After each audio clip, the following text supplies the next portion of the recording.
গতকাল একটি নিউজ লিংকের মাধ্যমে জানতে পেরেছি যে এই এলাকায় একজন অত্যন্ত বৃদ্ধা প্রৌঢ় একজন মহিলা এখানে আছেন, যিনি অত্যন্ত অসহায়ভাবে এখানে তার দিন পার করছেন। তো এই নিউজটা দেখার পরে আমরা আমাদের তথ্য সংগ্রহ করি এবং খোঁজ নিয়ে জানি যে না, আসলে উনি অত্যন্ত কষ্টের মধ্যে এখানে আছেন। তো তাকে অ্যাড্রেস করার জন্য আমরা তার জন্য সামনে যেহেতু ঈদ, আমরা কিছু ঈদের উপহার সাথে করে আমরা নিয়ে আসছি। পাশাপাশি সে যেন একটু বিশ্রাম করতে পারে, একটু তোশক বালিশ চাদর থেকে শুরু করে কিছু রসদ সামগ্রী এবং ঔষধপত্র আমরা তার জন্য নিয়ে আসছি। এছাড়াও তার পরিবারের জন্য আমরা একটি মাদি ছাগল নিয়ে আসছি, যেন তারা সামনের দিনগুলোতে ভালোভাবে তারা অতিবাহিত করতে পারে।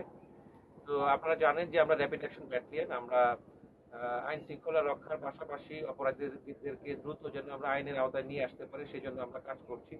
তো আমরা যে যেখানে যে সংস্থায় যে দপ্তরে কাজ করি না কেন, আমাদের সকলেরই চেষ্টা যেন আমরা একটি সুখী সমৃদ্ধ সুন্দর একটা দেশ গড়তে পারি।